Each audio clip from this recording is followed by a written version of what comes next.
Hello बच्चों, good morning. तो कैसे हैं आप लोग? होप कि आप लोग ठीक होंगे। बहुत दिनों के बाद क्लास 12 के लिए जीओसी का लेक्चर आज डाल रहे हैं। हम लोगों ने लास्ट टाइम तक मैथमेटिक इफेक्ट को देखा था और आज का जो हमारा टॉपिक है वो है एप्लीकेशन ऑफ मैथमेटिक इफेक्ट। यदि हम लोग एप्लीकेशन ऑफ मैथमेटिक इफेक्ट में देखें तो हमको बात करना है एप्लीकेशन ऑफ मैथमेटिक इफेक्ट में stability of carbocation, stability of carbon ion, stability of free radical, acidic strength and basic strength. अभी का जो हमारा फर्स्ट टॉपिक है वो है स्टेबिलिटी ऑफ कार्बोकेटायन। अब यदि हम लोग स्टेबिलिटी ऑफ कार्बोकेटायन के बारे में बात करें तो मैंने कार्बोकेटायन के स्टेबिलिटी के बारे में बताया था कि जो इलेक्ट्रॉन डोनेटिंग ग्रुप होता है वो स्टेबिलिटी ऑफ कार्बोकेटायन को बढ़ाता है और जो इलेक्ट्रॉन विथड्रॉइंग ग्रुप होता है वो स्टेबिलिटी ऑफ कार्बोकेटायन को घटाता है। अभी हम लोगों ने यहाँ लिखा है stability of carbocation is directly proportional to plus I और प्लस एम इफेक्ट। और हम लोग जानते हैं प्लस एम इफेक्ट जो होता है वो इलेक्ट्रॉन डोनेटिंग इफेक्ट होता है, वो कंजुगेटेड सिस्टम में इलेक्ट्रॉन डेंसिटी को बढ़ाता है। और inversely proportional to minus I and minus M effect, मतलब माइनस आई और माइनस एम इफेक्ट जो है वो स्टेबिलिटी ऑफ कार्बोकेटायन को घटाएगा। तो मैंने वहां लिख दिया है plus M effect increases the stability and minus M effect decreases the stability. अब देखिए यहाँ कुछ क्वेश्चंस हैं। जिन बच्चों को ये क्वेश्चन करना है वो क्या करें, वीडियो को पॉज करें और क्वेश्चन करें, नहीं तो देखें क्वेश्चन कैसे बनता है। अब देखो हम लोग यहां देखें, यहां रेजोनेंस हो रहा है, plus charge, single bond, double bond, stable by resonance. यहां रेजोनेंस नहीं है और ये ग्रुप जो है ये माइनस आई इफेक्ट देता है। ये क्या देता है? Minus I effect. ये क्या है? Resonance stabilizer. और यहां नो रेजो है। देखो जब भी रेजोनेंस स्टेबलाइज होगा तो सबसे ज्यादा स्टेबल होगा, तो ये सबसे ज्यादा स्टेबल। माइनस आई डिक्रीज करता है तो सबसे कम ये, तो बीच में ये। अब यहां देखें, यहां इसके साथ एक डबल बॉन्ड के साथ रेजोनेंस है, यहां दो डबल बॉन्ड के साथ रेजोनेंस है और यहां तीन डबल बॉन्ड के साथ प्लस चार्ज का रेजोनेंस है। देखो plus charge, single bond, double bond, plus charge, single bond, double bond, double bond, single bond, double bond, double bond, यहाँ double bond, single bond, double bond, double bond, single bond, double bond, मतलब यह पूरा conjugated system है। यहाँ दो double bond के साथ resonance है और यहाँ सिर्फ एक डबल बॉन्ड के साथ रेजोनेंस है। ये होगा और ये होगा। देखो यहाँ रेजोनेंस हो रहा है और प्राइमरी कार्बोकेटायन है और एक रेजोनेंस स्टेबलाइज। यहाँ देखो दो ग्रुप हैं और रेजोनेंस है, मतलब सेकेंडरी कार्बोकेटायन। और यहां देखें तो 1 2 3 टर्सरी कार्बोकेटायन विद रेजोनेंस और ये तीनों प्लस आई इफेक्ट भी शो करेंगे, इसलिए ये सबसे ज्यादा स्टेबल होगा, फिर ये होगा, फिर ये होगा। अब देखो यदि क्वेश्चन नंबर 4 में देखें तो यहाँ 3 फिनाइल ग्रुप लगा हुआ है कार्बन पे। यदि कार्बन पे 3 फिनाइल ग्रुप लगा हुआ है तो इस तीनों फिनाइल के साथ ये रेजोनेंस करेगा। यहाँ 2 फिनाइल के साथ रेजोनेंस करेगा और यहाँ सिर्फ एक फिनाइल के साथ रेजोनेंस करेगा, तो सबसे ज्यादा स्टेबल ये, उसके बाद ये। अब इस क्वेश्चन को देखते हैं, ये क्वेश्चन थोड़ा सा इंटरेस्टिंग है। यहां देखो ये जो NO2 है ये माइनस एम इफेक्ट देता है, ये Cl माइनस आई इफेक्ट देता है, ये प्लस आई इफेक्ट देता है और ये प्लस एम इफेक्ट देता है। यदि आपको ये ग्रुप्स याद होंगे तो आपको इस क्वेश्चन को बनाने में कोई दिक्कत नहीं होगी। तो देखो ये प्लस एम देता है, ये प्लस आई, माइनस एम। हम लोग क्या जानते हैं, प्लस वाले जितने भी ग्रुप हैं, मतलब प्लस आई और plus M stability of carbocation को बढ़ाता है और माइनस आई और माइनस एम इफेक्ट जो है वो स्टेबिलिटी ऑफ कार्बोकेटायन को क्या करता है? घटाता है। तो देखो ये सबसे ज्यादा स्टेबल होगा, फिर ये होगा, फिर ये होगा, फिर ये होगा। तो आप इसको कर लीजिए कॉपी, फिर हम लोग करते हैं आगे बात। इसको कॉपी कर लीजिए, फिर हम लोग आगे बात करते हैं।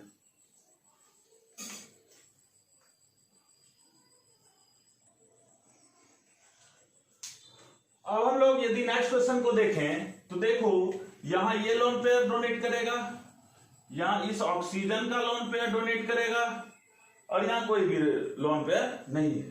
तो देखो यहां रेजोनेंस हो रहा है, यहां भी रेजोनेंस हो रहा है, और यहां नो रेजोनेंस है।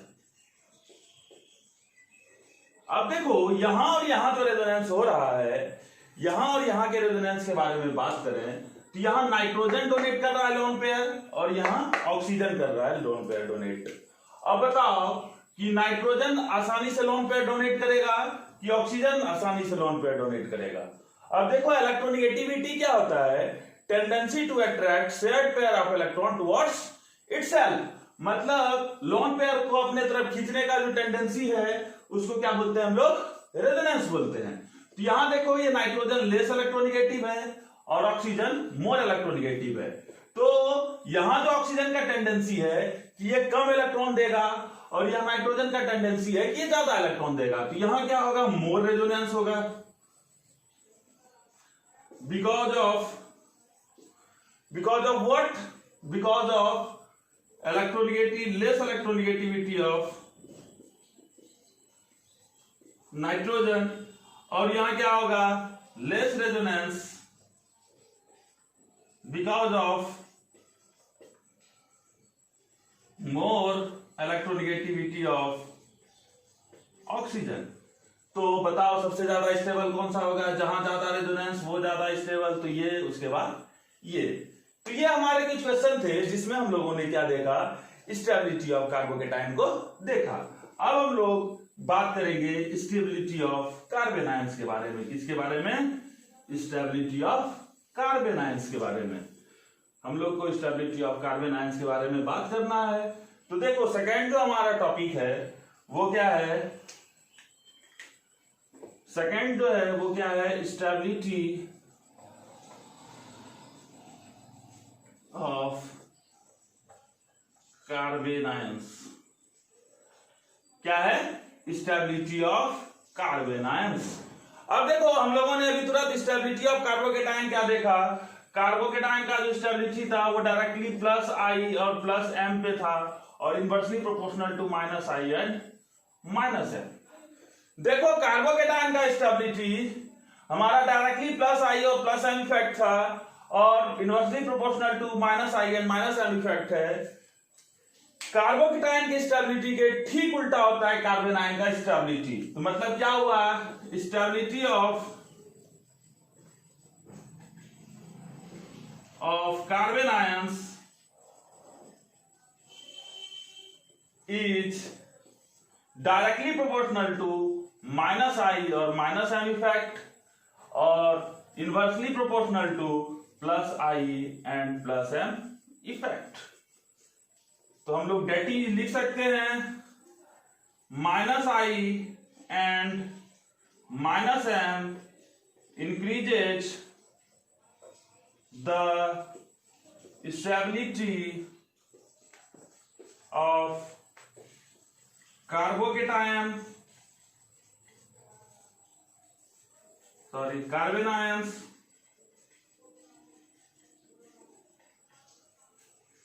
and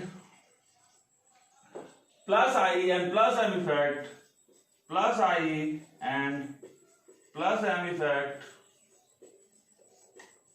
decreases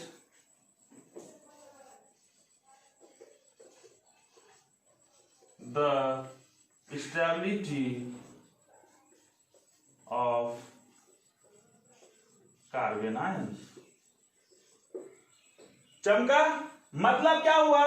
माइनस आई और माइनस एम इफेक्ट वाले ग्रुप यदि कहीं लगे हुए होंगे तो कार्बन आयंस की स्टेबिलिटी को बढ़ा देगा, और यदि प्लस एम या प्लस आई वाले ग्रुप लगे हुए होंगे तो स्टेबिलिटी ऑफ कार्बन आयंस को घटा देगा। जैसे हम लोग क्वेश्चन देखें,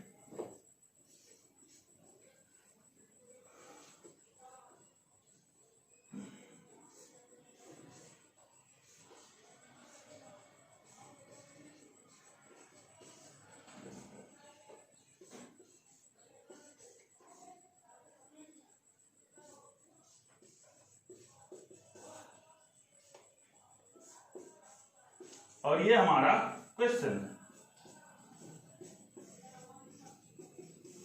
अब इसमें तुमको पूछ रहा है stability of carbon ion, sorry carbocation में ये क्वेश्चन हम लोगों ने किया। अब ये स्टेबिलिटी ऑफ कार्बन आयन हमको पूछ रहा है। देखो स्टेबिलिटी ऑफ कार्बोकेटायन क्या था हमारा, सबसे ज्यादा स्टेबल ये था, उसके बाद ये था और उसके बाद ये था। देखो यहां प्लस माइनस एम इफेक्ट क्या कर रहा है, स्टेबिलिटी ऑफ कार्बन आयन को बढ़ा रहा है। देखो यहां जो माइनस ग्रुप है ये पूरे रिंग के साथ कंजुगेटेड है, यहां इन दोनों के साथ कंजुगेटेड है और यहां सिर्फ इसके साथ कंजुगेटेड है। तो यहां देखो प्लस एम या प्लस आई इफेक्ट नहीं, यहां रेजोनेंस लगा, सबसे ज्यादा रेजोनेंस यहां, उसके बाद यहां, सबसे कम यहां, तो सबसे ज्यादा स्टेबल ये होगा, उसके बाद ये होगा। बहुत बच्चों का ये आंसर आया होगा कि देखिए सर जैसा कार्बोकेटायन में हुआ उसका ठीक अपोजिट कार्बन आयन में होगा।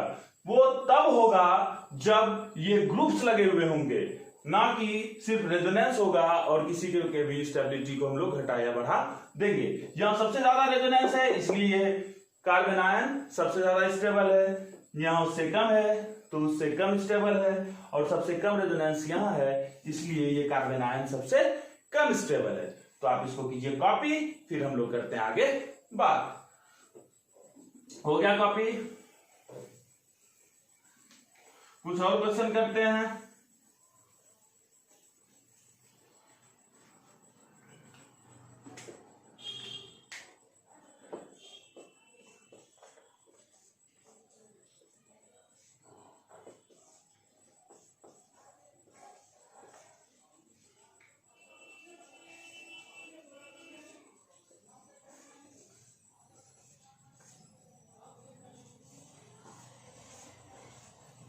अब ये ए बी और सी है और इसमें हमको स्टेबिलिटी कंपेयर करना है।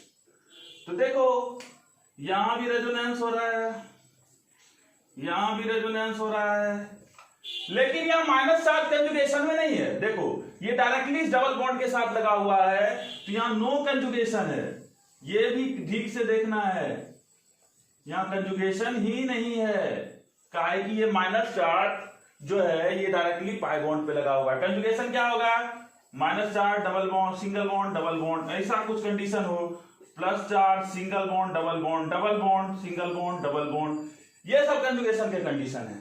तो देखो सबसे ज्यादा रेजोनेंस यहां हो रहा है 1 नंबर पे, फिर ये 2 नंबर पे और सबसे कम 3 नंबर पे। तो सबसे ज्यादा स्टेबल कार्बन आयन ये, उसके बाद ये। जैसे क्वेश्चन है हमारे पास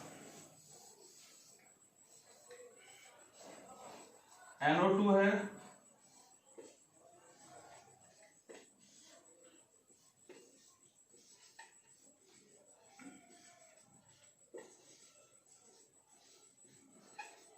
OH। अब इसमें तुमको स्टेबिलिटी चेक करना है कार्बन आयन का। तो देखो यदि हम लोग यहां देखें तो यहां भी कार्बन आयन है, यहां भी कार्बन आयन है। अब ग्रुप्स देखते हैं, ये NO2 जो है ये माइनस एम इफेक्ट लगाता है और ये OH जो है ये प्लस एम इफेक्ट लगाता है। तो माइनस एम इफेक्ट इंक्रीज करता है स्टेबिलिटी ऑफ कार्बन आयन को, इसलिए ये हमारा राइट आंसर होगा। आप इसको कीजिए कॉपी, फिर हम लोग कुछ क्वेश्चन को देखते हैं।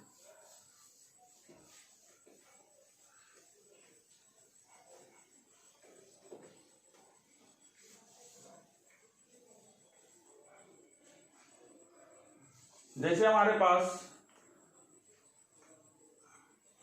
क्वेश्चन है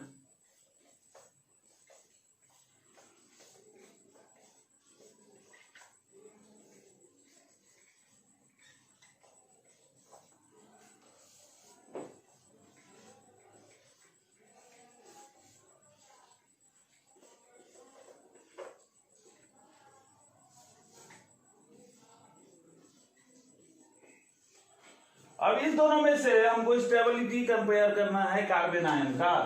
तो देखो यहां ये ग्रुप इलेक्ट्रॉन विड्रॉइंग ग्रुप है तो माइनस एम इफेक्ट लगाएगा, ये इलेक्ट्रॉन डोनेटिंग ग्रुप है तो प्लस एम इफेक्ट लगाएगा। तो बताओ ये दोनों में कौन सा ज्यादा स्टेबल होगा, ये ज्यादा स्टेबल होगा। जैसे क्वेश्चन और लें,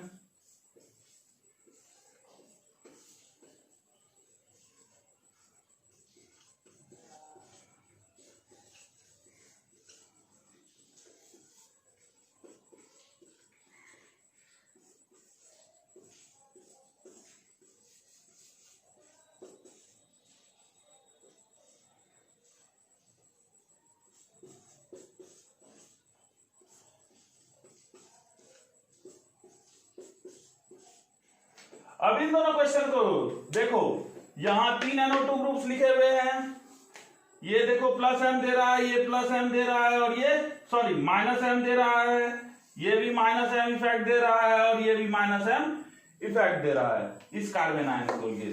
अब देखो ये तो माइनस m दे रहा है, लेकिन हम लोग जानते हैं कि मेटा पोजीशन पे जो ग्रुप लगे हुए होते हैं वो मेसोमेरिक इफेक्ट को शो नहीं करते हैं। तो ये देखो ये दोनों मेटा पोजीशन पे लगा हुआ है, इसीलिए ये मेसोमेरिक इफेक्ट को शो नहीं कर रहा है। यदि ये दोनों मेसोमेरिक इफेक्ट को शो नहीं कर रहा है तो सिर्फ एक ही ग्रुप है जो माइनस m दे रहा है, और ये दोनों माइनस I इफेक्ट दे रहा है, तो ये हमारा ज्यादा स्टेबल होगा। तो आप इसको कीजिए कॉपी, फिर हम लोग करते हैं आगे बात।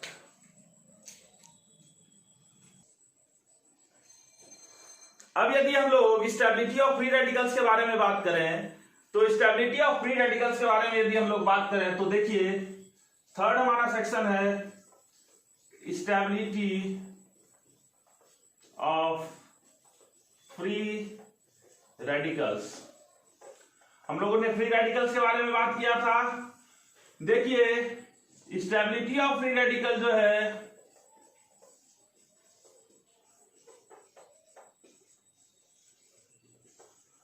Directly proportional to plus I और प्लस m इफेक्ट होता है, और inversely proportional to minus I और माइनस m इफेक्ट होता है। मतलब कार्बोकेटाइन की तरह होता है, जैसे कार्बोकेटाइन का स्टेबिलिटी बढ़ता था प्लस आई और प्लस m इफेक्ट से, और घटता था माइनस आई और माइनस m इफेक्ट से, उसी प्रकार स्टेबिलिटी ऑफ फ्री रेडिकल भी बढ़ता है प्लस आई और प्लस m में, और घटता है माइनस आई और माइनस m में। जैसे हम लोग क्वेश्चन लें CH2 double bond CH, CH double bond CH और CH2 फ्री रेडिकल, और यहाँ है CH2 CH3 CH double bond CH और CH फ्री रेडिकल, और है CH3 CH2 CH2 free radical. तो देखो यदि ये क्वेश्चन है और इसमें तुमको स्टेबिलिटी चेक करना है कि ये हमारा A है भैया, ये B है और ये C है, बताओ इसमें स्टेबिलिटी सबसे ज्यादा किसका होगा। तो देखो free radical single bond double bond, double bond single bond double bond, यहां ज्यादा रेजोनेंस है, मोर रेजोनेंस। यहां क्या है, लेसर रेजोनेंस, और यहां क्या है, नो रेजो। तो बताओ सबसे ज्यादा स्टेबिलिटी कहां होगा, जहां सबसे ज्यादा रेजोनेंस वहां सबसे ज्यादा स्टेबिलिटी। ये उसके बाद ये और उसके बाद ये। जैसे हम लोग एक और क्वेश्चन है CH2 रेडिकल, CH2 रेडिकल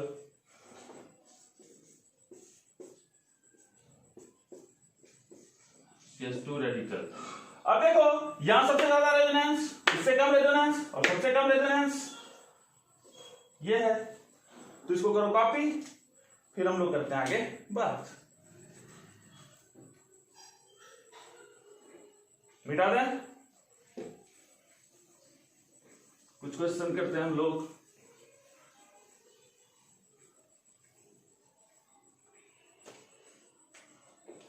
जैसे क्वेश्चन है PH whole 3 C radical, PH whole 2 CH radical, PH CH2 radical.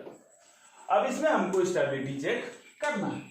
तो देखो यहां 3 फिनॉल ग्रुप के साथ ये रेडिकल रेजोनेंस कर रहा है, यहां 2 के साथ, यहां सिंगल के साथ, तो सबसे ज्यादा स्टेबिलिटी रेडिकल का यहां होगा, फिर यहां होगा। जैसे क्वेश्चन है हमारे पास CH2 रेडिकल,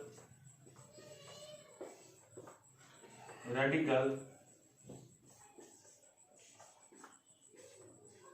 रेडिकल, देखो यहां रेजोनेंस है और प्राइमरी रेडिकल है, यहां रेजोनेंस है और सेकेंडरी रेडिकल है, यहां रेजोनेंस है 1 2 और 3 टर्सरी रेडिकल है। तो देखो यदि यहां स्टेबिलिटी देखें तो सबसे ज्यादा स्टेबल ये और उसके बाद ये। तो देखिए आज हम लोगों ने 3 चीज पढ़ा। आज हम लोगों ने क्या पढ़ा? Stability of carbocation, stability of carbon ions और stability of free radical on the basis of mesomeric effect. हम लोगों ने मेसोमेरिक इफेक्ट या रेजोनेंस इफेक्ट लगा के stability of carbocation, carbon ion and free radical पढ़ा। नेक्स्ट लेक्चर में हम लोग एसिडिक स्ट्रेंथ और बेसिक स्ट्रेंथ को पढ़ेंगे। तो आज के लिए हम लोग यही तक रखते हैं। Thank you for watching. Please like, share and subscribe our YouTube channel. Thank you for watching. Have a nice day.